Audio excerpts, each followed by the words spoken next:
Você já viu uma abelha por aí, não é? Mas sabia que existem abelhas que não picam? Elas são pequenininhas, vivem em grupos organizados e fazem um trabalho incrível para a natureza. Vem comigo conhecer o mundo mágico das abelhas sem ferrão. Como surgiram? As abelhas apareceram há muito, muito tempo, há mais de 100 milhões de anos.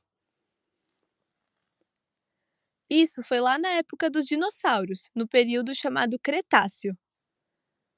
Elas vieram de um grupo de vespas que se alimentavam de insetos e ácaros. Com o tempo, passaram a se alimentar de pólen e néctar das flores, e assim surgiram as abelhas que conhecemos hoje. Essa mudança fez com que as abelhas e as plantas com flores se ajudassem muito, crescendo e evoluindo juntinhas, numa parceria chamada coevolução. Por isso, as abelhas são tão importantes para a natureza. Elas ajudam as plantas a se reproduzirem e a continuarem crescendo. O que são? As abelhas sem ferrão são conhecidas como meliponíneos. Apesar do nome, elas têm sim um ferrão, mas ele não funciona. É tão pequenininho que não serve para se defender.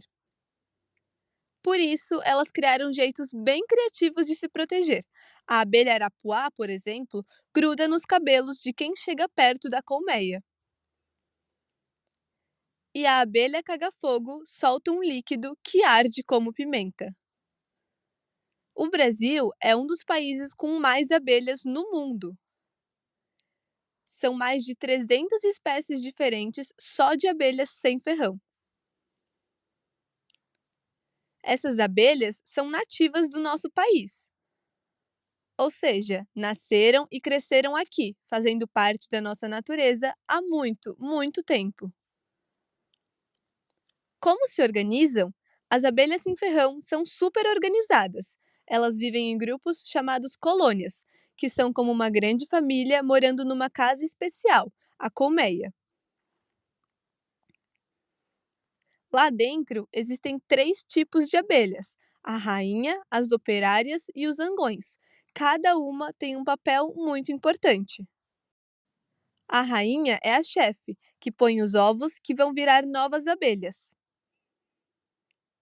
As operárias cuidam da casa, limpam, alimentam os filhotinhos, constroem os favos, pegam néctar e defendem a colônia. Os zangões são os machos e têm uma missão muito importante: ajudar a rainha a fazer os bebês abelhas. Como se desenvolvem? Quando a rainha está pronta para ter filhotes, ela faz o voo nupcial, um encontro especial com os zangões de outras colônias para garantir o futuro da família. Tudo começa quando a rainha põe um ovo dentro de uma célula na colmeia. Dali sai uma larva, que é alimentada pelas operárias com uma mistura gostosa de mel, pólen e outras coisas especiais. A larva cresce e vira pré-pupa, depois pupa, até virar uma abelha adulta que sai da célula.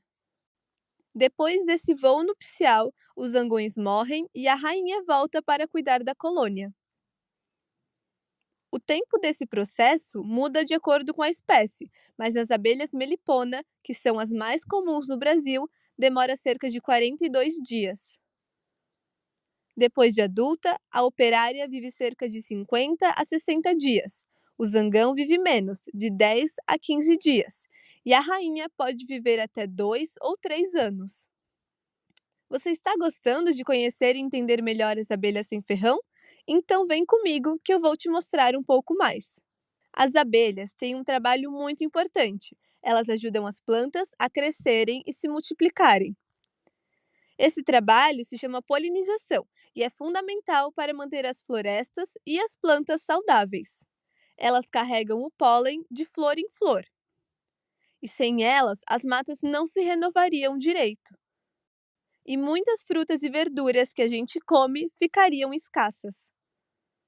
No Brasil, as abelhas sem ferrão são especialmente importantes, pois muitas plantas daqui dependem delas para se reproduzir.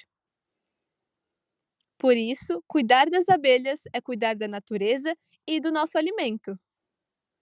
Mas sabia que, infelizmente, muitas dessas abelhas estão correndo perigo? Isso acontece por causa do desmatamento, das queimadas, do uso de produtos químicos e do crescimento das cidades. Por isso, é muito importante que a gente cuide das florestas e das abelhas, para que elas continuem fazendo o seu trabalho e o nosso planeta fique cheio de vida. Viu só como as abelhas sem ferrão são incríveis? Elas não só ajudam as flores a crescer, mas também cuidam da nossa comida, das florestas e de todo o nosso planeta. Por isso é muito importante que a gente cuide delas com carinho, sem medo e que proteja a natureza onde elas vivem. Quando a gente ajuda as abelhas, a natureza fica mais forte, o ar mais puro e o mundo fica mais bonito para todos nós, hoje e no futuro. Então, que tal ser um amigo das abelhas e ajudar a cuidar do nosso planeta? Juntos podemos fazer a diferença e garantir que essas pequenas heroínas continuem voando por muitos e muitos anos. Por hoje é isso. Até a próxima!